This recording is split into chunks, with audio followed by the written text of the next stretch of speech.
আজ ছিল রাজের ডান্স। এইদিকে আমার ঘুম থেকে উঠতে একটু লেট হয়ে গেল। ঘুম থেকে উঠে ঝটপট করে রাজকে খাইয়ে দিলাম, খাইয়ে দিয়েই বেরিয়ে পড়লাম মা বেটায়। তো এদিকে গাড়িতে যেহেতু তাড়াহুড়ায় চড়ে গিয়েছি, তো আসার পথে দেখছি পার্সে কোনো খুচরো পয়সাই নেই। তো এবার খুচরো পয়সার খোঁজ করে তো পেলামই না। তারপর আর কি করা যাবে, মিষ্টির দোকান থেকে হালকা মিষ্টি কিনে খুচরো করলাম। তারপর চলে এলাম ডান্সে। ডান্সে এসে ওরা ঢুকে গেল ডান্স করতে, আর এদিকে সবাই মিলে আমরা গল্প করছি।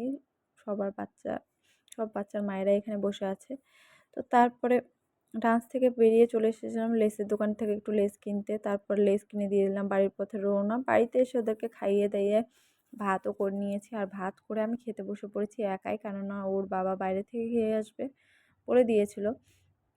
খেতে বসেও শান্তি নেই, অর্ধেক খাওয়া হতেই ছোটো পুচকুর চেপে গেল পটি, আর ছোটো পুচকুকে পরিষ্কার করে আবার খেতে বসলাম। এই হয়েছে মেয়েদের জীবন, মানে শান্তি নেই।